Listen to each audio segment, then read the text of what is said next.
প্রত্যেক দিন কাকাবাবুই আগে জেগে ওঠেন। আজ সন্তু আর জোজো সকালবেলা বাইরে বেরিয়ে দেখল কাকাবাবুর ঘরের দরজা বন্ধ। কচুরি আর জিলিপি কিনতে বেরিয়ে গেল দুজনে। দোকানটা একটু দূরে, সেখানে গরম গরম জিলিপি ভাজা হচ্ছে। দোকানে বসে ওরা খেয়ে নিল ভালো করে। তারপর কাকাবাবুর জন্য কিনে নিয়ে ফিরে এলো। কাকাবাবু ঘরের দরজা তখনও বন্ধ। এত বেলা পর্যন্ত কখনো ঘুমোন না কাকাবাবু। দরজা ভেতর থেকে বন্ধ, তাই একটু ইতস্তত করে সন্তু দুবার ধাক্কা দিল দরজায়, আলতো করে। কোনো সাড়া নেই। সন্তুর ভুরু কুঁচকে গেল। সামান্য শব্দে কাকাবাবুর ঘুম ভেঙে যায়। তবে কি তিনি বাথরুমে গিয়েছেন? একটুক্ষণ অপেক্ষা করে আবার দরজায় ধাক্কা দিল সন্তু, এবার একটু জোরে। জোজো ডেকে উঠল, কাকাবাবু কাকাবাবু। তবুও কোনো সাড়া শব্দ পাওয়া গেল না। আরও কয়েকবার দুমাদুম শব্দ করা হলো। কাকাবাবু বাথরুমে থাকলেও এ আওয়াজ শুনতে পাওয়ার কথা। তাহলে কি কাকাবাবু অসুস্থ হয়ে পড়েছেন? হোটেলের সব ঘরেরই একটা ডুপ্লিকেট চাবি থাকে ম্যানেজারের কাছে। এই হোটেলের যিনি মালিক তিনিই ম্যানেজার। সেই কান্তবাবু থাকেন পাশের বাড়িতে। তাকে খবর দেওয়া হলো। তিনি হন্তদন্ত হয়ে ছুটে এসে বললেন, কী ব্যাপার, রায়চৌধুরী বাবুর কী হয়েছে? সন্তু বলল, কী হয়েছে তা তো বোঝা যাচ্ছে না, কোনো সাড়াই পাওয়া যাচ্ছে না। কান্তবাবু বললেন, ভেতর থেকে বন্ধ, ঘরেই আছেন নিশ্চয়। সন্তু বলল, আপনার কাছে তো আর একটা চাবি আছে। কান্তবাবু জিভ কেটে বললেন, এই রে, আমার কাছে তো চাবি নেই। হয়েছে কি, 1 মাস আগে এই 7 নম্বর ঘরে যে লোকটা ছিলেন তিনি যাওয়ার সময় চাবিটা নিয়েই চলে গেছেন, ফেরত দিতে ভুলে গেছেন আর কি। এই এক মুশকিল। হোটেলের খদ্দেররা অনেকেই চাবি পকেটে নিয়ে চলে যায়। এই চাবি তো আর ডুপ্লিকেট করা হয়নি। সন্তু বলল, তাহলে তো দরজা ভাঙতে হবে। কান্তবাবু বললেন, দরজা ভাঙতে হবে? আর কিছুক্ষণ অপেক্ষা করলে হয় না? সন্তু দৃঢ়ভাবে বলল, না, উনি যদি অসুস্থ হয়ে থাকেন তাহলে এখনই চিকিৎসার ব্যবস্থা করা দরকার।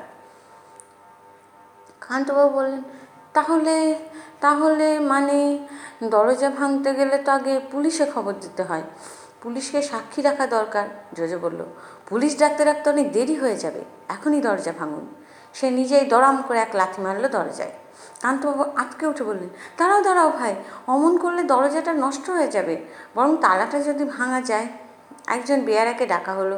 সে একটা স্ক্রুড্রাইভার এনে কিছুক্ষণ খোঁচাখুচি করার পর নষ্ট হয়ে গেল তালাটা, খুলে গেল দরজা।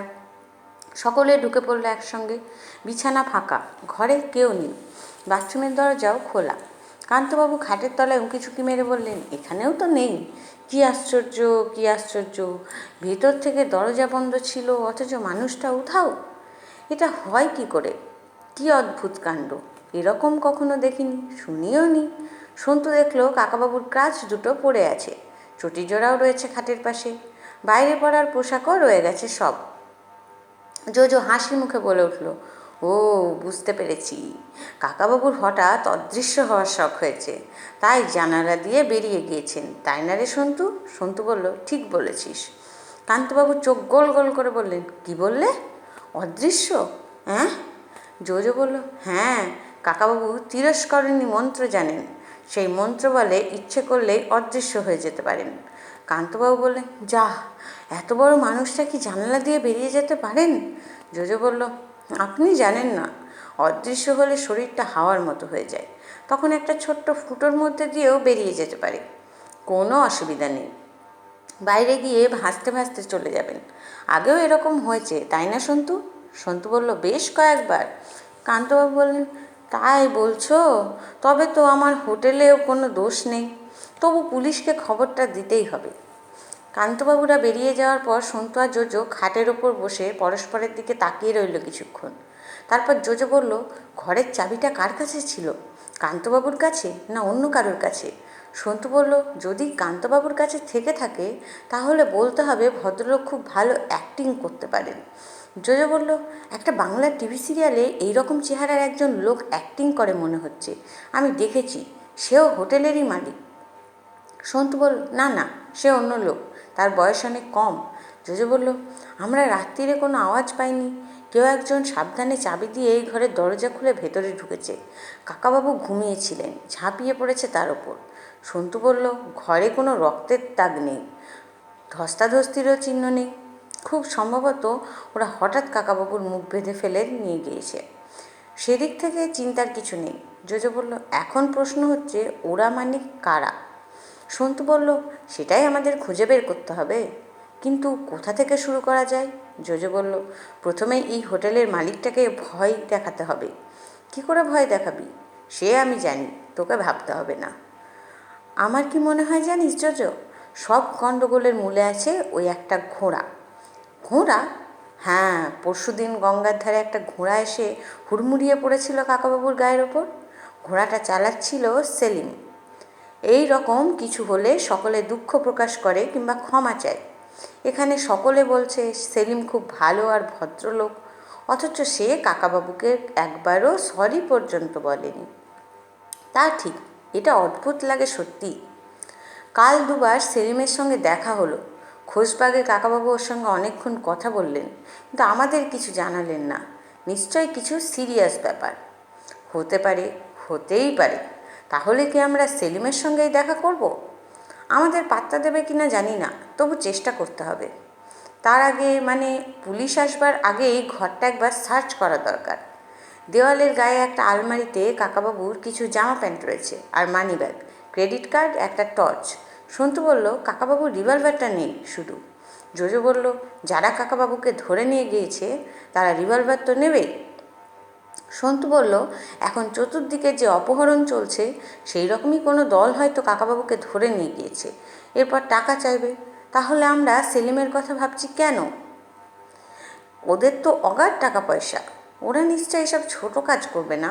জোজো বলল, তুই যা বললি তা ঠিকও হতে পারে, ভুলও হতে পারে। যাদের অনেক টাকা থাকে তাদের আরও টাকার জন্য লোভও থাকে।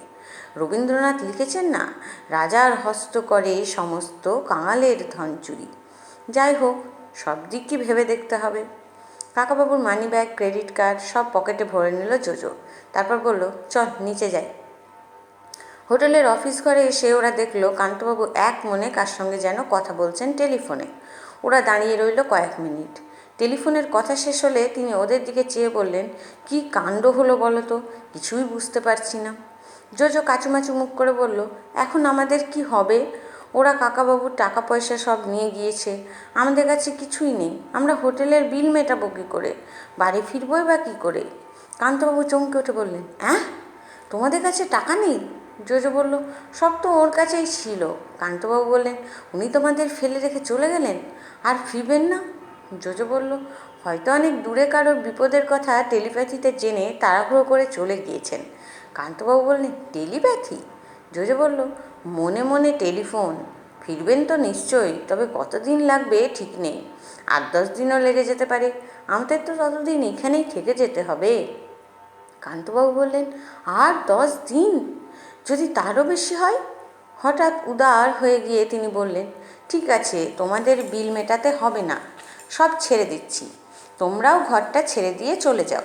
জোজো বলল, কোথায় চলে যাব? আমাদের ফেরার তাড়াও নেই, বললাম না। তাছাড়া কাকাবাবুর জন্য অপেক্ষা করতে হবে। কান্তবাবু বললেন, তোমরা কোথায় যাবে তা আমি জানবো কী করে? সেটা কি আমার দায়িত্ব?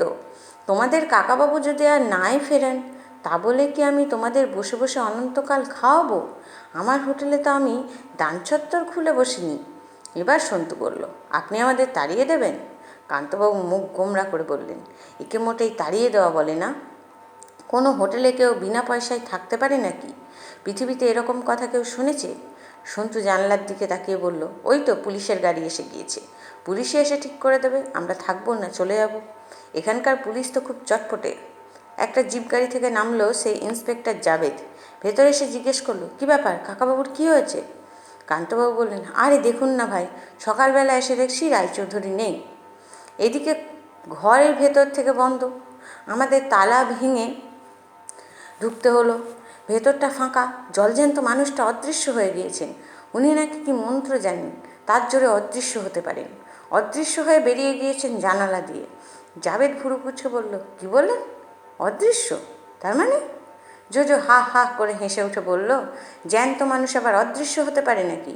হা হা হা, পৃথিবীতে এরকম কথা কেউ শুনেছে? কান্তবাবু চোখ পাকিয়ে বললেন, এই এই, তোমরাই তো কথা বলেছ আমাকে। সন্তু বলল, আমরা ছেলে মানুষ, আমরা যা খুশি বলতে পারি। তা বলে বুড়ো মানুষ হয়ে আপনি তা বিশ্বাস করবেন? এই যুগে মন্ত্রফন্ত্র দিয়ে কোনো মানুষকে অদৃশ্য করা যেতে পারে, জানালা দিয়ে হাওয়ার মতো বেরিয়ে যেতে পারে। কান্তবাবু আবার ধমক দিয়ে বললেন, তাহলে তোমরা ও কথা বললে কেন আমাকে? জোজো বলল, বলেছি এই জন্য, আপনি ভেবেছিলেন কাকাবাবু নেই দেখে আমরা ভেউ ভেউ করে কেঁদে ফেলব। আমরা সেই ধাতুতে গড়া নই। আমরা জানি কাকাবাবুকে আটকে রাখার ক্ষমতা পৃথিবীতে কারোর নেই। আমরা মোটেই ঘাবড়াইনি। কান্তবাবু বললেন, মোট কথা আমার কোনো দায়িত্ব নেই। ঘর ঠিকঠাক ভেতর থেকে বন্ধ ছিল। তারপর মানুষটা সেখান থেকে কোথায় গেলেন, কী করে গেলেন, তা খুঁজবে পুলিশ। জাবেদ বলল, অবশ্যই আপনার দায়িত্ব আছে। যদি কেউ দরজা ভেঙে ঢুকতো তাহলে বোঝা যেত চোর ডাকাতের কারবার, কিন্তু চাবি দিয়ে দরজা খোলা হলে সে চাবির দায়িত্ব হোটেলের ম্যানেজারের। বাইরের লোক চাবি পাবে কি করে? কান্তবাবু বললেন, হারিয়ে গিয়েছে একটা চাবি। জাবেদ বলল, বটে, একটা চাবি হারিয়ে গিয়েছে, এ কথা আপনি আগে কাউকে জানিয়েছেন? মোট কথা আপনাকে থানায় যেতে হবে। কান্তবাবু চোখ কপালে তুলে বললেন, থানায়? জোজো জিজ্ঞেস করলো, যাবে স্যার, আমরা থানায় যাব না? জাবেদ বলল, হ্যাঁ, তোমরাও যাবে, তোমাদের স্টেটমেন্ট নিতে হবে না? আগে আমি ওপরের ঘরটা একবার দেখে আসি। জোজো বলল, তুই যা সন্তু, আমি এখানে বসছি। কান্তবাবু নিজে না গিয়ে দুজন বেয়ারাকে পাঠালেন। জোজো একটা চেয়ারে বসে হাঁটু দোলাতে লাগলো আর চেয়ে রইল কান্তবাবুর দিকে। কান্তবাবু জোজোর দিকে একেবারেই না তাকিয়ে খাতাপত্র উল্টে কাজের ভান করতে লাগলেন। একটু পরে জোজো আদুরে গলায় জিজ্ঞেস করলো, ম্যানেজার বাবু, আজ দুপুরে কি রান্না হবে? কান্তবাবু দাঁত মুখ খিচিয়ে বললেন, কচু পোড়া আর কাঁচা কলা সেদ্ধ। জোজো তবু সরলভাবে বলল, কেন, মাছ হবে না? এখানকার গঙ্গায় ইলিশ মাছ পাওয়া যায় না? কান্তবাবু বললেন, তোমার লজ্জা করে না? তোমাদের কাকাবাবুকে পাওয়া যাচ্ছে না আর তুমি খাওয়ার কথা ভাবছো? জোজো বলল, কেন লজ্জা করবে কেন? কাকাবাবুই তো শিখিয়েছেন, খিদে পেলেই পেট ভরে খেয়ে নিতে হয়, না হলে ব্রেন কাজ করে না। আমার অবশ্য এখনও খিদে পাইনি, দুপুরের কথা ভাবছি। কান্তবাবু বললেন, তোমাদের মতো খদ্দের এলে আমার হোটেলটাই তুলে দিতে হবে মনে হচ্ছে। জোজো বলল, আপনার হোটেল এমনিতেই তুলে দিতে হবে বোধ হয়। কান্তবাবু বললেন, কেন কেন কেন আমার হোটেল উঠে যাবে কেন? জোজো বলল, আপনি বেশ ভালো রকমই ফেঁসেছেন। আপনার অ্যাক্টিং মোটেও ভালো হচ্ছে না। জাভেদ সাহেব একবার থানায় নিয়ে গেলে আপনি সহজে ছাড়া পাবেন ভেবেছেন? কান্তবাবু দারুণ রেগে গিয়ে বললেন, কি, যত বড় মুখ নয় তত বড় কথা? তিনি একটা পেপার ওয়েট ছুঁড়ে মারতেও গেলেন জোজোকে। শেষ মুহূর্তে সামলে নিলেন নিজেকে। পেপার ওয়েটটা হাতেই ধরা রইল। এক দৃষ্টিতে জোজোর দিকে চেয়ে রইলেন একটা ছবির মতন। সেই সময় ফিরে এলো জাবেদ আর সন্তু। জাবেদ বলল, বিশেষ কিছু দেখবার নেই, তালাটা আজ সকালে ভাঙা হয়েছে, এই তো। জোজো জিজ্ঞেস করলো, ফিঙ্গারপ্রিন্টের ছবি তুললেন না? জাবেদ হেসে বলল, ওসব ভাই ডিটেকটিভ বইয়ে থাকে, আমাদের এই মফস্বলে হাতের ছাপের ছবি তোলার কোনো ব্যবস্থাই নেই। যাই হোক, আমার যতদূর মনে হচ্ছে ওই যারা টাকার জন্য অপহরণ করে তাদেরই কাণ্ড। তবে দরজাটা ভেতর থেকে বন্ধ থাকাটাই ধাঁধায় ফেলেছে। চলুন কান্তবাবু, থানায় চলুন। থানায় বসবার জন্য চেয়ার পাওয়া যায় না, লম্বা লম্বা টুলে বসতে হয়। কান্তবাবুকে নিয়ে যাওয়া হলো পাশের একটি ঘরে।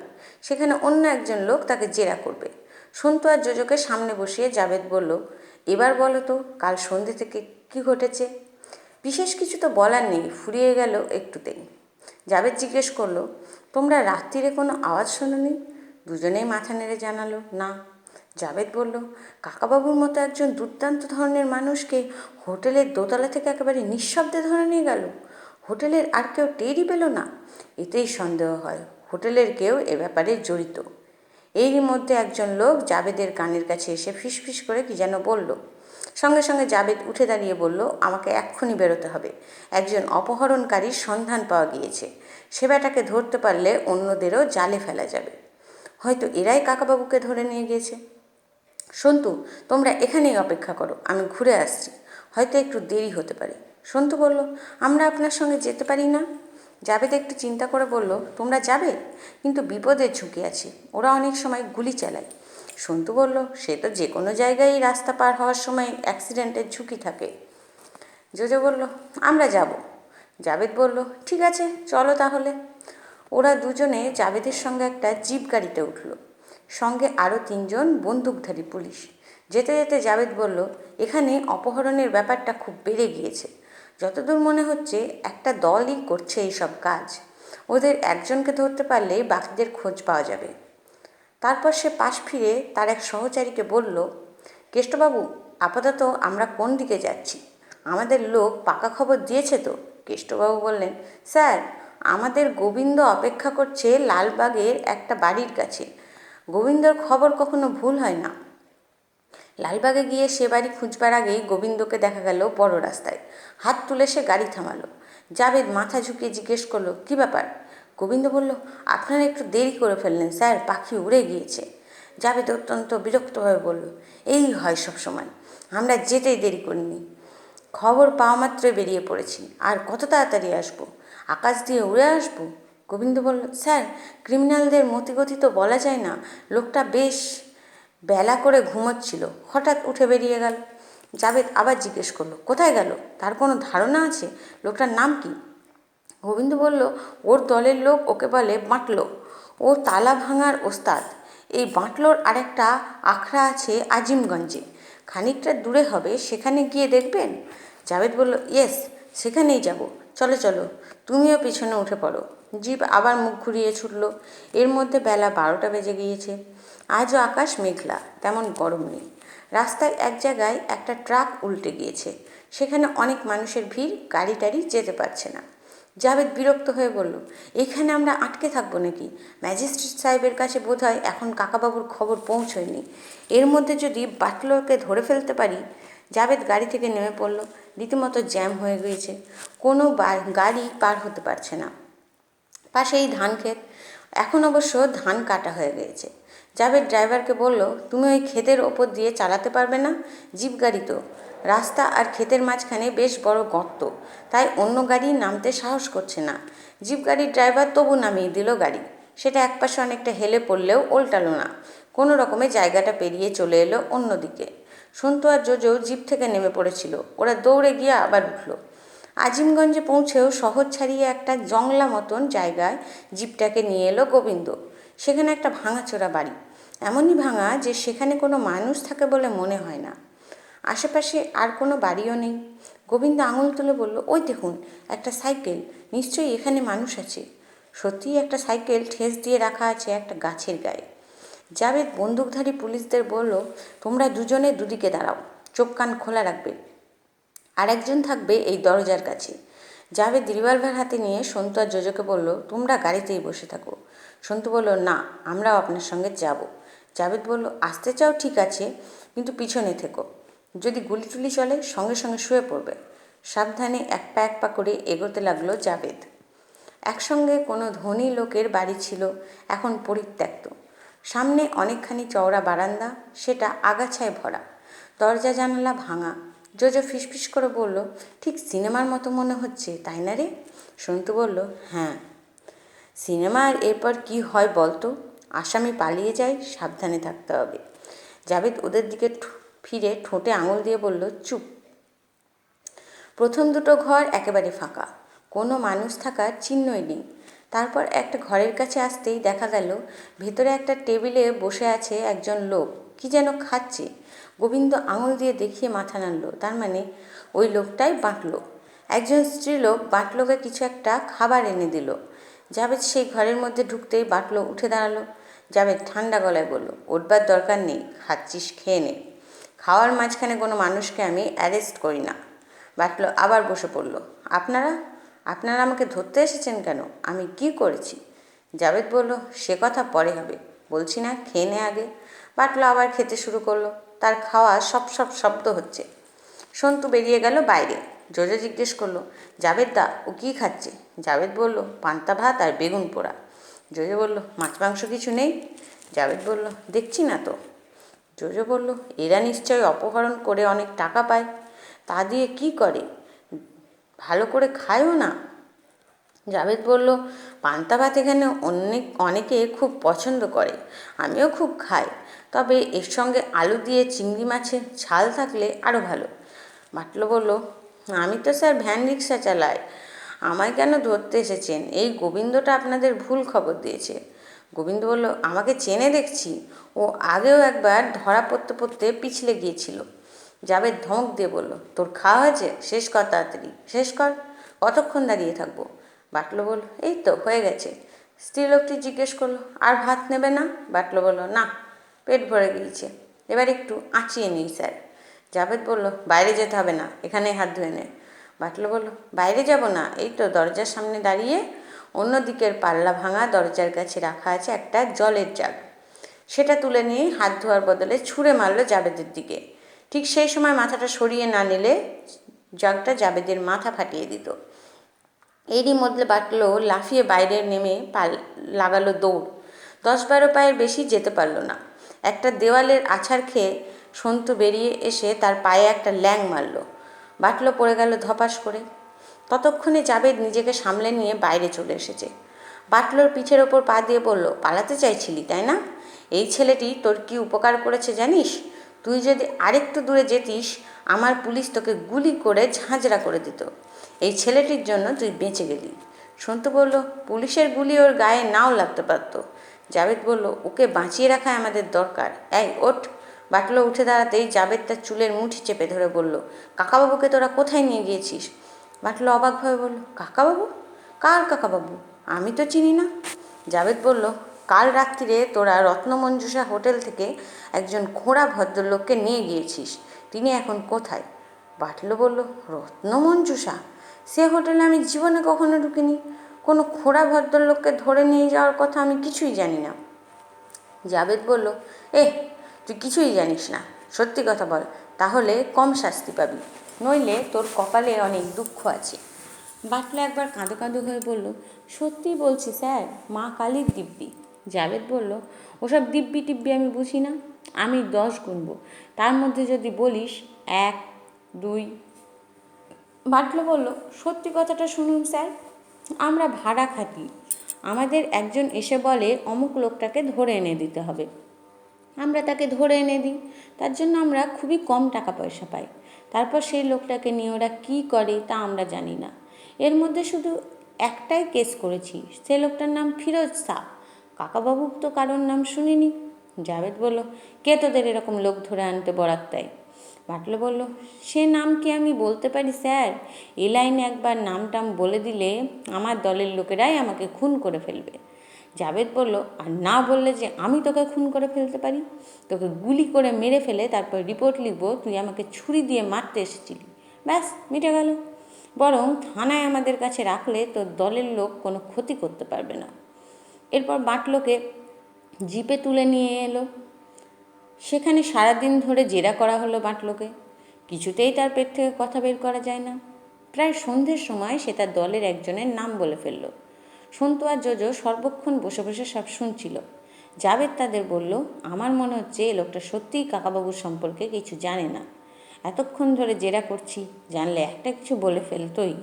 ফিরোজ শাহ কেসটা স্বীকার করেছেন। আমার ধারণা কাকাবাবু অপহরণের ব্যাপার অন্য কোনো দলের কাজ। সন্তু বলল, সব শুনে আমারও তাই মনে হয়। বাটলো লোকটি সত্যিই কাকাবাবুর কথা জানে না। কতক্ষণ আর একটা লোক মিথ্যে কথা বলতে পারে? জাবেদ বলল, তবু আর একটা লোকের খোঁজ যখন পাওয়া গেছে, তাকে ধরতে পারি কিনা দেখি। তার কাছ থেকে হয়তো আরও কিছু খবর পাওয়া যাবে। তোমরা হোটেলে গিয়ে অপেক্ষা করো, আমি রাত্রিরে তোমাদের খবর দেবো। জোজো বলল, বাবা রে, সারাদিন ধরে শুধু একই কথা, একটি কথা শুনছি, মাথা ধরে গিয়েছে। আমি এখন হোটেলেই ফিরতে চাই। সন্তু বলল, অন্য লোকটা যদি ধরা পড়ে তাকে একবার দেখব। জাবেদ বলল, ধরা পড়লে তোমাদের খবর দেব, হোটেল থেকে ডাকিয়ে আনবো। সন্তু বলল, ঠিক আছে। দুজনেই বেরিয়ে পড়লো থানা থেকে। জোজো বলল, তোর খিদে পায়নি সন্তু? দুপুরে তো প্রায় কিছুই খায়নি। দুপুরে থানায় কয়েকখানা রুটি, ডাল আর কিমার তরকারি খেতে দেওয়া হয়েছিল, দোকান থেকে আনানো হয়েছিল। তাতে জোজোর পেট না ভরারই কথা, কিংবা পেট ভরলেও মন ভরেনি। বারবার বলছিল, আমি কিমার তরকারি পছন্দ করি না, এর মধ্যে অনেক ভেজাল থাকে। জোজো বলল, কাকাবাবুর মানি ব্যাগ তো আমার কাছে আছে, চল কোনো রেস্তোরাঁয় গিয়ে ভালো করে খেয়ে নিই। সন্তু বলল, কাকাবাবু কোথায় আছেন, তাকে কিছু খেতে দেওয়া হয়েছে কি না তাই বা কে জানে। জোজো বলল, সেই ভেবে কি আমরা না খেয়ে থাকবো? তাতে কোনো লাভ হবে? কাকাবাবুই তো বলেছেন খিদে পেলেই ভালো করে খেয়ে নিতে হয়, না হলে ব্রেন কাজ করে না। একটা পাঞ্জাবির দোকানে ঢুকে ওরা কষা মাংস, রুটি আর মিষ্টি দই খেয়ে নিল। জোজো তৃপ্তির সঙ্গে বলল, আহ, এইবার আমার ব্রেন ভালো কাজ করছে। এখন আমাদের কি করা উচিত বলতো? সন্তু বলল, তুই বল। জোজো বলল, সকালে আমরা প্রথমে সেলিমের কথা ভেবেছিলাম, এখন একবার চল সেলিম কিংবা আমির আলীর সঙ্গে দেখা করে আসি। ওরা কাকাবাবুর খবরটা জানেন কি না তাও বোঝা যাবে। সন্তুও ঠিক এটাই ভাবছিল। সে মুখে কিছু না বলে একটা সাইকেল রিক্সা ডাকলো।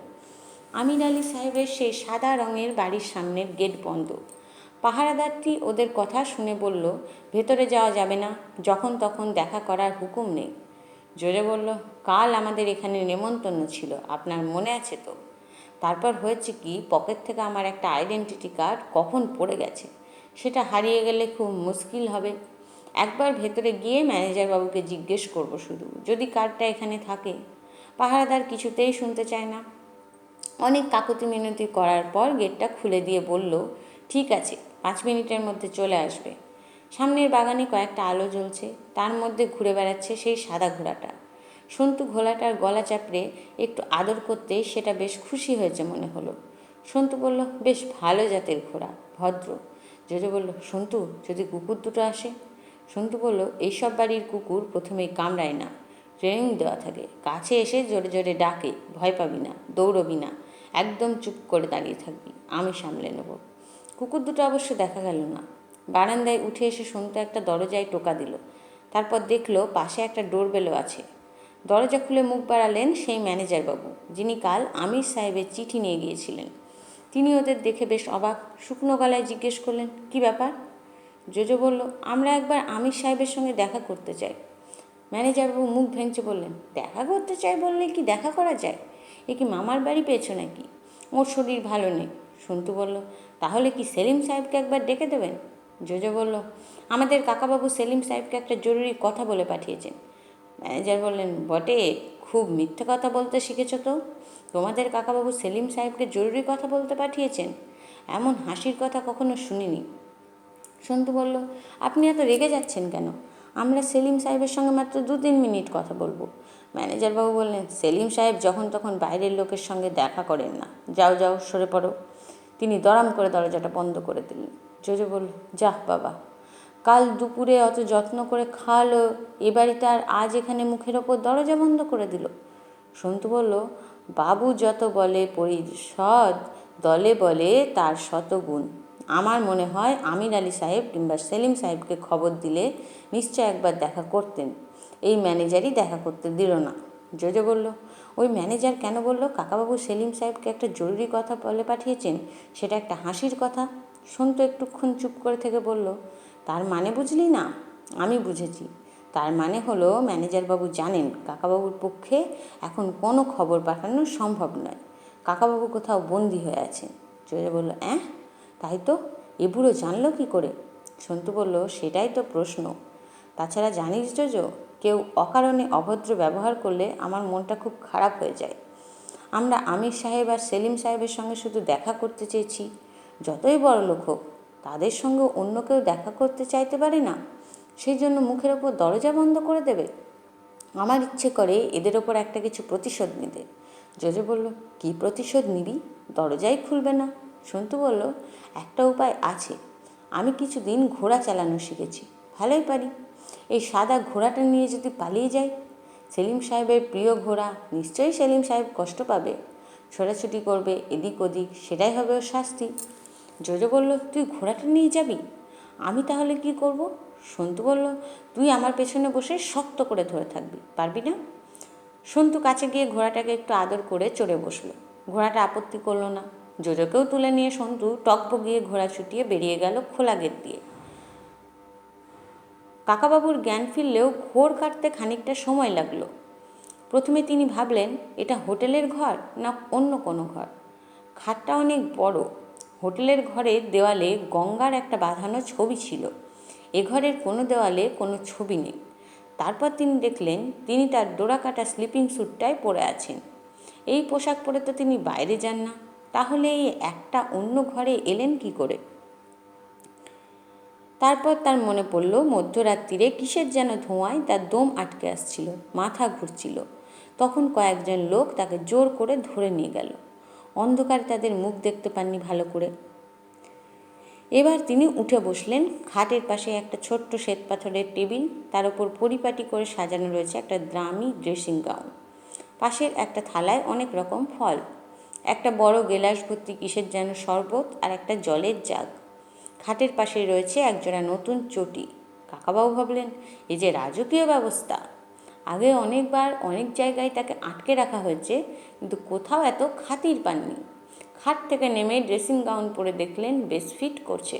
চটি জোড়াও তাই। ড্রেসিং গাউনটা পরতে গিয়ে তার স্লিপিং স্যুটের একটা পকেট ভারী ভারী লাগলো। সেখানে হাত দিয়ে একেবারে তাজ্জব হয়ে গেল। তার রিভলভার পকেটেই ছিল, ওরা কেড়ে নেয়নি। এ আবার কেমন মন্দিরে! তিনি যেন কারো বাড়িতে অতিথি, তাহলে জোর করে ধরে আনলো কেন? তেষ্টা পেয়েছে। কাকাবাবু শরবতের বদলে খানিকটা জল খেলেন, তারপর গেলেন বাথরুমে। জানালা দিয়ে বাইরেটা দেখা যায়। বাইরে রীতিমতো ঝোপ জঙ্গল। এখানে সেখানে ভাঙা দেওয়াল, হাত পা ভাঙা মূর্তি, আধ ভাঙা দরজা। বোঝা যায় এটা একটা খুব পুরনো আমলের বাড়ি, প্রায় ধ্বংস হয়ে যাওয়ার মুখে। শুধু বোধহয় দু একটা ঘর আর বাথরুম সরিয়ে নেওয়া হয়েছে। শহরের কাছাকাছি নয় বোধহয়। তিনি বাথরুম থেকে বেরোতেই একজন বুড়ো লোক এসে জিজ্ঞেস করলো, স্যার আপনি কি খাবেন, চা না কফি? কাকাবাবু বললেন, আগে চাই নিয়ে এসো, পরে কফি খাবো। লোকটি বলল, তখন কি কফির সঙ্গে ডিমের পোচ দেবো, না অমলেট, না হাফ বয়েল? টোস্ট খাবেন না পরোটা? কাকাবাবু হেসে ফেললেন। এই যে 5 স্টার হোটেলের মতো ব্যাপার। তিনি বললেন, সে পরে দেখা যাবে, এখন শুধু চা নিয়ে এসো। একটু পরেই লোকটি ঠিক বড় হোটেলের মতোই ট্রেতে সাজিয়ে পার্সেলিনের পটে চা, খুব দামি সোনালি বর্ডার দেওয়া কাপ প্লেট, দুধ, আলাদা চিনি সব নিয়ে এলো। হোটেলের বেয়ারাদের টিপস দিতে হয়। কাকাবাবুর কাছে পয়সা টয়সা কিছু নেই। চায়ে চুমুক দিয়ে তিনি ভাবলেন, সন্তু আর জোজা এখন কী করছে? সকালে উঠে ওরা তাকে দেখতে না পেয়ে কী করবে? তবে তিনি জানেন সন্তু সহজে ঘাবড়াবার ছেলে নয়। এখন অভিজ্ঞতা তার আগেও হয়েছে অনেকবার। তিনি যদি এখান থেকে চলে যেতে চান, কেউ কি বাধা দেবে? তার সঙ্গে রিভলভারটা আছে, তাকে কে আটকাবে? মুশকিল হচ্ছে তার ক্রাচ দুটো নেই। এ অবস্থায় তিনি হাঁটবেন কী করে? এক পায়ে লাফিয়ে লাফিয়ে চলতে হয়, সেটা একটা বিশ্রী ব্যাপার। তবু তিনি চা শেষ করে ঘরের বাইরে এলেন। একটা বারান্দা, সেটা বেশ করুণ অবস্থা। একটা দিক একেবারে ভেঙে পড়েছে। বাড়িটা অন্তত 150-200 বছরের পুরনো, নিশ্চয়ই নবাবী আমলের বাড়ি। বারান্দা দিয়ে একটু এগোতেই পাশে আর একটা ঘর দেখা গেল। দরজা খোলা। সেখানে হুইল চেয়ারে বসে আছেন আমির আলী। একজন লোক তার পিঠ ম্যাসাজ করে দিচ্ছেন। তিনি বললেন, গুড মর্নিং রায়চৌধুরী সাহেব, রাত্রিরে ভালো ঘুম হয়েছিল তো? কোনো অসুবিধে হয়নি? কাকাবাবু বললেন, না, অসুবিধে আর কি হবে, ক্লোরোফর্ম দিয়ে অজ্ঞান করে দিলে চমৎকার ঘুম হয়। আপনি ভালো আছেন তো? আমির আলী একটু লজ্জিতভাবে বললেন, আপনাকে ওরকমভাবে নিয়ে আসাটা ঠিক হয়নি। ছেলে ছোকরাদের ব্যাপার মাথা গরম করে ফেলে। কাকাবাবু বললেন, আপনি আমাকে খবর দিলেই তো আমি চলে আসতাম, এরকম ধরে টরে আনার দরকার ছিল না। আমির আলী হাতের ইঙ্গিতে অন্য লোকটিকে চলে যেতে বললেন। তারপর অন্য একটা চেয়ার দেখিয়ে বললেন, বসুন রায়চৌধুরীবাবু, আমার ছেলে আপনাকে এই জায়গাটা ছেড়ে চলে যেতে বলেছিল। সেটা শুনলেই ভালো করতেন, তাহলে আর কোনো গণ্ডগোল হতো না। কাকাবাবু বললেন, এটা আপনার ছেলের আবদার? সে তো বেশ বড় হয়ে গিয়েছে, এরকম বাজে আবদার করে কেন? আমার যতদিন ইচ্ছে এখানে থাকবো, তাতে সে বাধা দেওয়ার কে? আমির আলী বললেন, বাজে আবদার নয়, আমরা এখানে এমন একটা কাজ করতে যাচ্ছি যার মধ্যে আপনার জড়িয়ে পড়া উচিত নয়। আপনি নাকি অন্যদের ব্যাপারে নাক গলান, বেশ কয়েকজন আমাদের একথা বলেছেন। কাকাবাবু বললেন, আমার নাকটা এমন কিছু লম্বা নয় যে সব ব্যাপারে গলাতে যাব, তবে আমার নাক বাজে গন্ধ সহ্য করতে পারে না। আপনারা যে কাজটা করতে যাচ্ছেন সেটা কি মানুষ খুন? আমির আলী শান্তভাবে বললেন, জি হ্যাঁ। আপনি এর মধ্যেই জেনে ফেললেন? কি করে জানলেন? আপনার ছেলে আমাকে সে কথা বলেছে। আমি একটা ব্যাপার বুঝতে পারছি না, আপনার মতো একজন ভদ্রলোক, মানি লোক, কী করে মানুষ খুন করার মতন অমানবিক কাজ সমর্থন করছেন। সেটা আপনাকে বুঝতেও হবে না। কিন্তু আপনি কি পুলিশ? খুনের তদন্ত করা আপনার কাজ? না, সেটা আমার কাজ নয়, আমি পুলিশও নই। কিন্তু কোথাও কেউ খুন হচ্ছে সেটা জানতে পারলে তা আটকানোর চেষ্টা করা তো যে কোনো মানুষেরই কর্তব্য। যাকে খুন করা হবে সেটা মানুষ নয়, নরকের পোকা। আমার মতে সব মানুষই সমান, সব মানুষেরই বেঁচে থাকার অধিকার আছে। কেউ যদি কোনো অন্যায় করে আইন অনুযায়ী তার শাস্তি হবে, অন্য কেউ তাকে মারতে পারে না। সভ্য সমাজে সে অধিকার নেই। এটা একটা পারিবারিক ব্যাপার। আমাদের পরিবারের কাউকে যদি একজন খুন করে, তাহলে তাকে কিংবা সেই পরিবারের একজনকে খুন করতে না পারলে শান্তি হয় না। একে বলে রক্ত ঋণ। আমরা এক পূর্বপুরুষের রক্ত ঋণ শোধ করব। সে তো আরব দেশে এরকম প্রথা ছিল শুনেছি। মনে করুন আমরাও আরবেরই লোক, অন্তত কোনো এক সময় ছিলাম। কিন্তু এটা স্বাধীন ভারত, এখানে রক্ত ঋণ টিন চলে না। এখানে যে কোনো কারণেই হোক কোনো মানুষকে খুন করলে আপনাদের শাস্তি পেতেই হবে। যে খুন করবে তার ফাঁসিও হতে পারে। আমির আলী একটা হাত তুলে বলল, এ কি, আপনি এত উত্তেজিত হচ্ছেন কেন? কাকাবাবু বললেন, খুন টুনের কথা শুনে উত্তেজিত হব না? আপনি এত ঠান্ডা মাথায় এসব বলছেন কি করে, তাতেই আশ্চর্য হচ্ছি। আমির আলী বললেন, শুনুন, আমাদের শান্তি দেওয়ার ক্ষমতা কারণ নেই। খুনটা হবে অনেকের চোখের সামনে, তবু কেউ আমাদের দোষী করবে না। কার খুনের বদলা নেওয়া হচ্ছে শুনলে আপনারও সমর্থন করা উচিত। কাকাবাবু বললেন, কোনো কারণেই আমি মানুষ খুন সমর্থন করতে পারবো না। তবু শুনুন, আপনারা কার খুনের বদলা নিতে চান? এই বাড়িটার নাম পান্নামহল। এখন প্রায় সবই ভেঙে চুরে গিয়েছে। এই বাড়ি কার ছিল জানেন? আমিনা বেগমের। কোন আমিনা বেগম? সিরাজদৌল্লার জননী। এটা এতদিনের পুরনো বাড়ি? হ্যাঁ, এই বাড়ি আমাদের। আমরা সিরাজের বংশধর। কাকাবাবু এবার হেসে ফেলে বললেন, কী যে বলেন, সিরাজের কোনো ছেলে ছিল নাকি? আমির আলীর মুখে হাসি নেই, চোখ দুটো জল জল করছে। তিনি জোর দিয়ে বললেন, ছেলে ছিল না, কিন্তু মেয়ে ছিল। এখনকার বিজ্ঞান বলে শুধু ছেলেদের কেন, মেয়েরাও একই বংশ, একই জিন রক্তে প্রবাহিত হয়। আপনার পেছনের দেয়ালে একটা ছবি আছে, দেখুন তো কার ছবি? কাকাবাবু ঘাড় ঘুরিয়ে দেখে বললেন, ও তো সিরাজের ছবি, নবাব সিরাজদৌল্লা। ওই একটা ছবিই তো দেখা যায় সব বইয়ে। মাথায় পালক বোঝা শিরস্ত্রাণ। আমির আলী বললেন, এবার বলুন তো, আমার ছোট ছেলে সেলিমের সঙ্গে এই ছবির হুবহু মিল নেই? কাকাবাবু ভুরু কুঁচকে বললেন, ওই রকম সাজলে গুজলে হয়তো একরকম দেখাতেও পারে, কিন্তু তাতে কি হলো? একটা ছবির সঙ্গে একজন মানুষের খানিকটা মিল থাকলেও থাকতে পারে। আমির আলী কঠোরভাবে বললেন, আমার ছোট ছেলে সেলিম নবাব সিরাজের শেষতম বংশধর। ওর মধ্যে আবার সিরাজ ফিরে এসেছেন। কাকাবাবু বললেন, এ আপনি কী বলছেন আলী সাহেব? নবাব সিরাজের মৃত্যু হয়েছে 250 বছর আগে। এতদিনে বংশটংশের কোনো চিহ্নই থাকে? আমির আলী বললেন, কেন থাকবে না? ইংল্যান্ডের রাজ পরিবারে একই বংশ নেই? রানীর ছেলেও একই বংশ। আমার কাছে ডেফিনিট প্রমাণ আছে। 10 বছর আগে আমি একটা পুরনো খাতা আবিষ্কার করেছি, তাতে আমাদের বংশ তালিকা দেওয়া আছে। তার থেকেই জানা যায় আমরা সিরাজ ও লুৎফা বেগমের বংশধর। কাকাবাবু বললেন, সেই জন্যই আপনি এখানকার বাড়ির নাম রেখেছেন চেহেল সুতুন। নবাব আলীবর্দীর বাড়ির ওই একই নাম ছিল। নামটা দেখেই আমার খটকা লেগেছিল। আমির আলী বললেন, হ্যাঁ, আলীবর্দীও আমাদের পূর্বপুরুষ। আমরাই বাংলা, বিহার, উড়িষ্যার মালিক। কাকাবাবু বললেন, কিন্তু এখন তো স্বাধীন দেশ, এখন তো কেউ কোনো রাজ্যের মালিক নয়, এখন গণতন্ত্র। যারা নির্বাচনে জেতে তারা দেশ চালায়। নবাব, বাদশাহ, রাজা মহারাজার দিন কবে শেষ হয়ে গেছে। আমির আলী বললেন, রাজ্যত্ব শেষ হয়ে গেলেও টহল তো আছে। গায়ত্রী দেবী জয়পুরের মহারানী, আসল মহারানী। এখন না হলেও সকলে তো মহারানী বলে। যেমন পটৌদির নবাব, কুচবিহারের রাজা, ত্রিপুরার মহারানী, মসুর রাজা।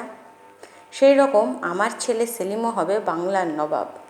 কাকাবাবু হালকাভাবে বললেন, নতুন করে বাংলার নবাব? বেশ তো, তার জন্য গভর্নমেন্টকে চিঠি লিখুন। সরকার যদি মেনে নেয় তাহলে আমাদেরও মেনে নিতে আপত্তি নেই। কিন্তু এর মধ্যে খুন টুনের কথা আসছে কোথা থেকে? আমির আলী বললেন, আমার ছেলে সেলিম সিরাজের যোগ্য উত্তরাধিকারী। তাকে সেই যোগ্যতা প্রমাণ করতে হবে। সিরাজকে যারা মেরেছে তাদের অন্তত একজনকে খুন করে প্রতিশোধ না নিলে রক্ত ঋণ শোধ হবে না। এ কী অদ্ভুত কথা! সিরাজ খুন হয়েছিল 250 বছর আগে, তার খুনিদের এখন পাবেন কোথায়? তাদের বংশধর কেউ না কেউ তো আছে। সেই জন্যই আমরা প্রতি বছর এসে খোঁজ করি। সিরাজের হত্যার জন্য আসল দায়িত্ব ছিল ইংরেজরা। তারা এদেশ ছেড়ে চলে গিয়েছে, তাদের সঙ্গে আমাদের আর কোনো সম্পর্ক নেই।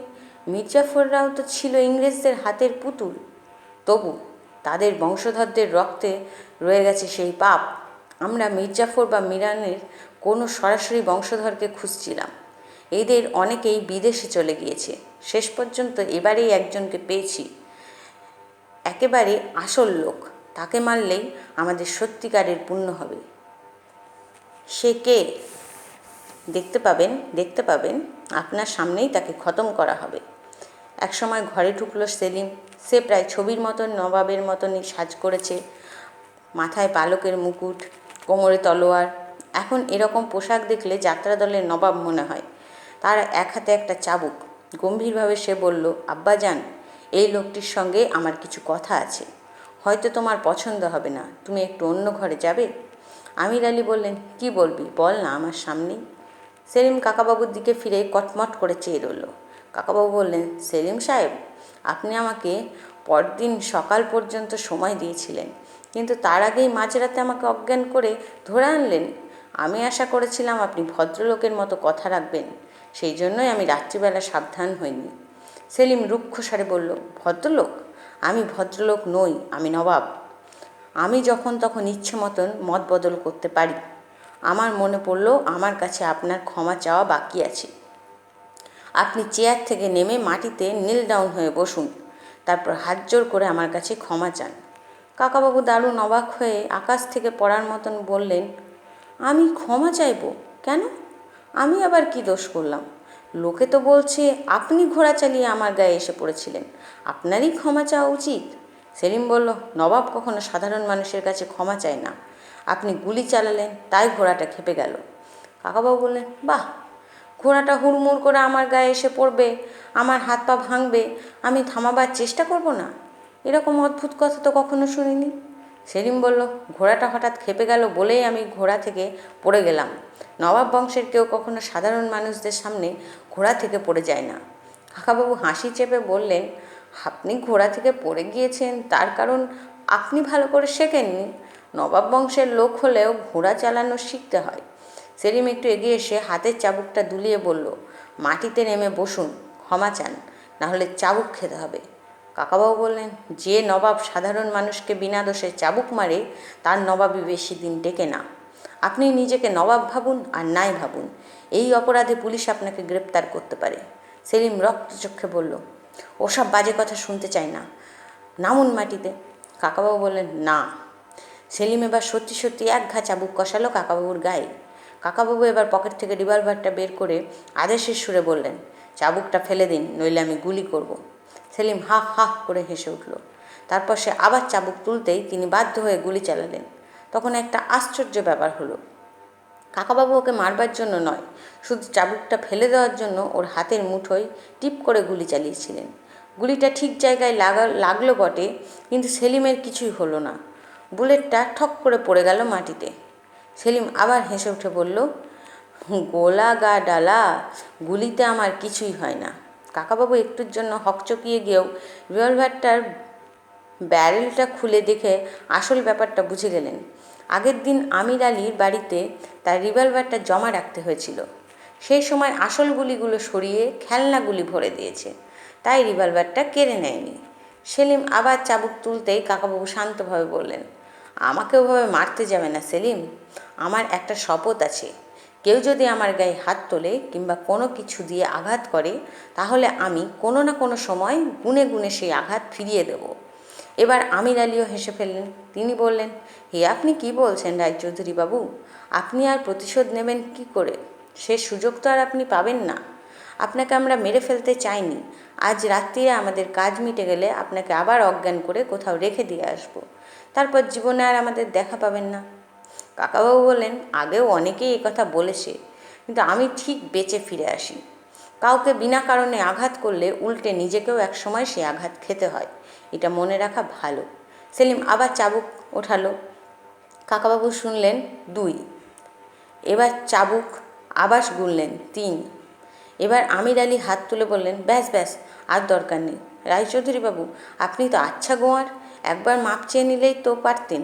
তাহলে আর মার খেতে হতো না। কাকাবাবু বললেন, আমার কাছে ওকে মাপ চাইতে হবে অবশ্যই। সেলিম একটা ঘৃণার শব্দ করলো, তারপর চেঁচিয়ে ডাকলো, কাসিম, কাসিম। একজন বন্দুকধারী লোক ঢুকে এলো ঘরে। সেলিম তাকে বলল, এই লোকটাকে অন্য ঘরে রেখে দে, দুপুরে কিছু খেতে দিবি না। কাসিমের প্রায় দৈত্যের মতো চেহারা। সে কাকাবাবুকে একটা হাত ধরে হ্যাঁচকা টান দিতেই কাকাবাবু আর বাধা দিলেন না। কাসিম তাকে টানতে টানতে পাশের ঘরে নিয়ে এসে ধাক্কা মেরে ভেতরে ফেলে দিল। বন্ধ হয়ে গেল দরজা। সারাদিন কাকাবাবু বন্দি হয়ে রইলেন সেই ঘরে। বাথরুমের জানালার গরাদ অনেক পুরনো, ভেঙে ফেলা এমন কিছু শক্ত নয়, কিন্তু তিনি সে চেষ্টা করলেন না। খোঁড়া পায়ে দোতলা থেকে লাফিয়ে নামবেন কি করে? ক্রাচ দুটোও নেই, রিভলভারটাও অকেজো। এ অবস্থায় পালাবার চেষ্টা করার কোনো মানেই হয় না। তিনি ঠিক করলেন, দেখাই যাক না কি হয়। সকালে কফির সঙ্গে ডিম আর কত কি দেবে বলেছিল, সেসব আর এলো না। দুপুরেও খাবার দিল না কিছু। তবে একটা থালায় যে অনেক রকম ফল ছিল, কমলালেবু, কলা, আপেল, সেটা সরিয়ে নেয়নি। মাঝে মাঝেই একটা করে ফল খেতে লাগলেন। একটা দিন শুধু ফল খেয়ে দিব্যি কাটিয়ে দেওয়া যায়। দুপুরের দিকে তিনি খানিকটা ঘুমিয়েও নিলেন। জেগে উঠে জানালা দিয়ে দেখলেন বাইরের আকাশ আস্তে আস্তে অন্ধকার হয়ে আসছে। সারা বাড়িতে কোনো সারা শব্দ নেই, বাইরেও আর কিছুই দেখা যাচ্ছে না। সন্ধ্যের একটু পরেই দরজা খুলে গেল। সেই বন্দুকধারী কাসেম এসে বলল, চলো। কাকাবাবু বাইরে আসতেই কাসেম তার হাত ধরতে গেল। তিনি বললেন, হাত ধরতে হবে না, আমি এমনিই যাচ্ছি। লাফিয়ে লাফিয়ে যেতে যেতেই তিনি জিজ্ঞেস করলেন, তোমার এই রাইফেলটা কি অটোমেটিক নাকি? কাসেম বলল, চুপ। কাকাবাবু আবার জিজ্ঞেস করলেন, তোমাকে এরা কত টাকা মাইনে দেয়? সে আবার বলল, চুপ। কাকাবাবু বললেন, ও, মাইনের কথা জিজ্ঞেস করতে নেই তাই না? বাড়িতে তোমার বউ ছেলে মেয়ে আছে? সে বলল, আছে। এবার সিঁড়ি দিয়ে নামতে হবে। কাকাবাবু আগেই দেখে নিলেন পাশের ঘরটায় আমির আলী কিংবা কেউই নেই। কাসেম রাইফেলটা কাকাবাবুর দিকে তাক করে বললেন, আস্তে আস্তে নামো, এদিক ওদিক যাওয়ার চেষ্টা করবে না। কাকাবাবু বললেন, পাগল নাকি? আমি খোঁড়া পায়ে দৌড়ে পালাতে পারবো? আমার কোনো ক্ষমতাই নেই। আমাকে কেন ধরে রেখেছো তাও জানি না। তুমি জানো? সে বলল, না। কাকাবাবু বললেন, তুমি হুকুম তামিল করছো মাত্র। ওরা যদি তোমার হুকুম করে আমায় গুলি করে মেরে ফেলতে, তাও করবে নিশ্চয়। কাসেম এবার কাকাবাবুর মুখের দিকে কয়েক পলক তাকিয়ে থেকে বলল, ওসব বাজে কথা বন্ধ করো। বাড়ির বাইরে এসে খানিকটা জংলা জায়গা পার হতেই দেখা গেল অনেকটা ফাঁকা মাঠ, পাশে একটা পুকুর। সেখানে দুদিকের দুটো খুঁটিতে দাউ দাউ করে মশাল জ্বলছে। সেখানে দাঁড়িয়ে আছে 10-12 জন লোক। তাদের পাশে হুইল চেয়ারে বসে আছেন আমির আলী। ফুটবলের একটা গোল পোস্ট রয়েছে একধারে, তার মাঝখানে গোলকিপারের মতন একজন মানুষ, কিন্তু তার দুটো হাত দুদিকের খুঁটির সঙ্গে বাঁধা। তার সামনাসামনি খানিকটা দূরে নবাব সিরাজদৌল্লার মতন সেজে দাঁড়িয়ে আছে সেলিম। তার হাতে এখন খোলা তরোয়াল। দৃশ্যটা পায় একটা বদ্ধভূমির মতন। একটা দুটো ক্যামেরা থাকলে মনে হতো কিছু শুটিং চলছে। আসলে তো সত্যি, এখানে সবাইকে দেখিয়ে সেলিম এই হাত পা বাঁধা লোকটিকে খুন করছে। কাকাবাবু আগে সব দিক ভালো করে দেখে নিলেন। যে 10-12 জন লোক দাঁড়িয়ে আছে তাদের মধ্যে কয়েকজনকে চেনা চেনা লাগলো। যে লোকটি হাজারদুয়ারির সিঁড়িতে সই চাইতে এসেছিল এবং ধাক্কা মেরেছিল, যে লোকটি গঙ্গার ধারে এসে দেশলাই চেয়েছিল, এবং হোটেলের মালিক কান্তবাবু। আর যাদের কাকাবাবু চেনেন না তাদেরও মুখ দেখে মনে হলো এখানকার বিশিষ্ট ব্যক্তি। আমির আলী এ শহরের অনেককেই নিজের দলে টেনেছেন। বন্দুকধারী কাসেম ছাড়াও রয়েছে আরও 3 জন পাহারাদার। তাদের কোমরে ঝুলছে তলোয়ার, বন্দুক নেই। হাত পা বাঁধা লোকটাকে তিনি চেনেন না। কাকাবাবু প্রথমটা একটু দমে গেলেন। তার চোখের সামনে একজন মানুষকে খুন করা হবে, তিনি আটকাবেন কি করে? তার রিভলভারটাও তো অকেজো। এত মানুষজনের সঙ্গে তিনি একা তো লড়তে পারবেন না। কাসেম তাকে একপাশে বসিয়ে দিল। এবার সেলিম বক্তৃতার ভঙ্গিতে বলল, ফ্রেন্ডস অ্যান্ড কান্ট্রিম্যান, এই যে লোকটাকে দেখছেন, এর পূর্বপুরুষের নাম মোহাম্মদী বেগ। আপনারা জানেন সে কে? হাত পা বাঁধা লোকটি চেঁচিয়ে বলল, না না না। সেলিম আবার বলল, বাংলার শেষ স্বাধীন নবাব সিরাজদৌল্লা আমার পূর্বপুরুষ। সেই মহান নবাবকেই শয়তান মোহাম্মদী বেগ কি জঘন্যভাবেই না খুন করেছেন। তাই এখন আমাদের বংশের রক্তের ঋণ শোধ করব আমি। হাত বাঁধা লোকটি আবার চেঁচিয়ে বলল, আপনারা ভুল করছেন, ভুল করে আমাকে ধরে এনেছেন। মোহাম্মদী বেগ কে তা আমি চিনি না। কোনো দিন নামই শুনিনি। সে আমার পূর্বপুরুষ কী করে হবে? আমি মুসলমানও নই, আর্মেনিয়ান। আমার নাম ফিরোজ আরটুন শাহ। সেলিম বলল, তোর মা মুসলমান ছিল, তোর সম্পর্কে সব খবর আমরা জানি। তুই হাজারদুয়ারি থেকে মোহাম্মদী বেগের ছুরিটা চুরি করেই আরও ফেঁসে গিয়েছিস। ফিরোজ বলল, আমি তো ছুরি চুরি করিনি, আমি জীবনে কখনো চুরি করিনি। সেলিম বলল, আলবাত চুরি করেছিস। কেন চুরি করেছিস তাও বলে দিচ্ছি। লোকে যখন মিউজিয়াম দেখতে যায়, কাঁচের বাক্সটার মধ্যে ওই ছুরিটা সামনে দাঁড়িয়ে যায়, তখন কেউ না কেউ মোহাম্মদী বেগের কুকীর্তির কথা শুনিয়ে দেয়। তখন প্রত্যেকে ঘেন্নায় মুখ কুঁচকোয়। ছুরিটা না দেখলে লোকে ওই লোকটার নাম ভুলেই যেত। তাই তুই ছুরিটা সরিয়েছিস। ফিরোজ বলল, ভুল, সব ভুল। আমি ওসব কিছুই জানি না। ছুরিটা অন্যরা চুরি করে আমার কাছে বিক্রি করেছে। আমি নানা দেশের ছুরি সংগ্রহ করি। আমার কাছে অন্তত 200 রকমের ছুরি আছে। সেগুলো আমি সাজিয়ে রাখি আমার লন্ডনের বাড়িতে। সেলিম বলল, অনেক কথা হয়েছে, আমরা সব জানি। এই সবই তোর মিথ্যা কথা। তোকে আর সময় দেওয়া হবে না। ফিরোজ কাঁদো কাঁদো হয়ে বলল, আমায় মারবেন না। আমি নবাব সিরাজকে শ্রদ্ধা করি। বিশ্বাস করুন, আমি মোহাম্মদী বেগের বংশের কেউ নই। সেলিম তবু সকলের দিকে তাকিয়ে বলল, এখন দেখুন এই শয়তানটার শাস্তি। ওকে আমি টুকরো টুকরো করে কাটবো। তলোয়ার তুলে সে এক পা করে এগোতেই কাকাবাবু চিৎকার করে বললেন, এ কী করছেন? এ লোকটির পরিচয় এখনও ঠিকমতো প্রমাণ হলো না, যদিও ওই বংশের কেউ না হয়। সেলিম মুখ ফিরিয়ে ঘৃণার সঙ্গে বলল, ইউ শাট আপ। কাকাবাবু তখন স্প্রিংয়ের মতো লাফিয়ে গিয়ে একজন প্রহরীর কোমর থেকে তলোয়ারটা এক টানে খুলে নিলেন। তাঁর মতো একজন খোঁড়া লোক যে এমনভাবে লাফাতে পারে তা প্রায় অবিশ্বাস্য মনে হয়। প্রহরীটি বাধা দেওয়ারও সময় পেল না। কাকাবাবু ফিরোজকে আড়াল করে দাঁড়িয়ে বললেন, একজন নিরস্ত্র লোককে হাত পা বেঁধে এইভাবে খুন করা হবে, আর সকলে তাই দাঁড়িয়ে দাঁড়িয়ে দেখবে? ছি। সেলিম বলল, সরে যাও, নইলে তুমি আগে মরবে। কাকাবাবু বললেন, ঠিক আছে, লড়ে যান আমার সঙ্গে, তারপর ওকে মারবেন। সেলিম নাক কুচকে বলল, আমি কোনো খোঁড়া লোকের সঙ্গে লড়ি না, হাট যাও যদি মরতে না চাও। কাকাবাবু বললেন, আমাকে না মেরে ওকে মারতে পারবেন না। খোঁড়া হয়েছি বটে, কিন্তু এই লড়াইয়ের জন্য আমার 2টো হাত আর একটা পাই যথেষ্ট। তিনি উল্টো দিকে চট করে ঘুরে তলোয়ার চালিয়ে ফিরোজের 2 হাতের দড়ি কেটে নিলেন। আবার সামনে ফিরে বললেন, কই আসুন। সেলিম বলল, তোমাকে এক্ষুনি মেরে ফেলার ইচ্ছা আমার ছিল না। তুমি নিজেই যখন মরতে চাও, কাসেম এই লোকটাকে গুলি করে শেষ করে দে। কাসেম রাইফেলটা তুলে তাক করতে লাগলো। কাকাবাবু বললেন, ছি, আমার সঙ্গে তলোয়ারের লড়াই করার সাহসও তোমার নেই? তুমি আবার নবাব সাজতে চাইছো? সেলিম পাগলের মতো চিৎকার করে বলল, কাসেম, কাসেম, দেরি করছিস কেন? আর তখনই একটা সিনেমার মতো কাণ্ড হলো। হঠাৎ শোনা গেল কপা কপ করে ঘোড়ার পায়ের আওয়াজ। ছুটে আসছে সেই সাদা ঘোড়া। সেটা খুব জোরে আসছে কাকাবাবু আর কাসেমের দিকে। ঘোড়াটার পিঠে সন্তু আর জোজো। সেলিম অবাক হয়ে বলল, আমার দুলদুল, ও চুরি করেছে, ধর ওকে ধর। কাসেম বন্দুকের নল ঘোরালো ঘোড়াটার দিকে। সেলিম আবার আর্তগলায় চেঁচিয়ে বলল, এই, আমার দুলদুলের গায়ে যেন গুলি না লাগে। কাসেম বুদ্ধি করে বন্দুকের নলটা উঁচু করে আকাশের দিকে গুলি ছুড়ল। সেই আওয়াজে ঘোড়াটা চমকে গেল, সামনের 2 পা উঁচু করে ডেকে উঠল। কিন্তু সন্তু আর জোজো পড়ে গেল না। সন্তু বলল, শক্ত করে ধরে থাক। ঘোড়াটা আবার সামনে পা মাটিতে নামাতেই সন্তু আবার আরও জোরে চার্জ করলো। একটা খুঁটি থেকে তুলে নিল একটা মশাল। রে রে রে রে করে চিৎকার করে তেড়ে এলো কাসেমের দিকে। এবার কি করবে তা কাসেমের বুদ্ধিতে কুলোয় না। সে ভয় পেয়ে পালাতে গেল। ঘোড়াটা এসে পড়ল তার পিঠের ওপর। সে মাটিতে পড়ে যেতেই কাকাবাবু তার রাইফেলটা কেড়ে নিল। সঙ্গে সঙ্গে সেটা সেলিমের বুকে ঠেকিয়ে বলল, এবার তোমার পাগলামি শেষ, তরোয়ালটা ফেলে দাও। সেলিম তবু তরোয়ালটা নিয়ে কটমট করে তাকিয়ে রইল। কাকাবাবু বলল, একটু আগে তুমি আমায় মারতে বসেছিলে, এখন আমি তোমাকে অনায়াসে মেরে ফেলতে পারি। যদি এখনও বাঁচতে চাও, হাতের অস্ত্র ফেলে দাও। এতক্ষণ চুপ করেছিলেন আমির আলী, এবার ভাঙাচোরা গলায় বললেন, ওরে সেলিম, তলোয়ারটা ফেলে দে, আর আশা নেই। কাকাবাবু অন্যদের দিকে তাকিয়ে বললেন, যার কাছে যা অস্ত্র আছে সব নামিয়ে রাখো। কেউ এদিক ওদিক করার চেষ্টা করলেই আগে সেলিম মরবে। সন্তু আর জোজো ঘোড়া থেকে নেমে ছুটে এলো কাকাবাবুর কাছে।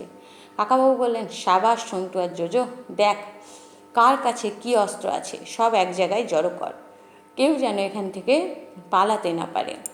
সন্তু আর জোজো প্রত্যেককে সার্চ করতে লাগলো। দেখা গেল যাদের মনে হয়েছিল বিশিষ্ট ভদ্রলোক, তাদেরও কারো কারো কাছে রয়েছে ছুরি। কান্তবাবুর কোমরে একটা ভোজালি। সন্তু তাকে বলল, পুলিশ আপনাকে এত তাড়াতাড়ি ছেড়ে দিল?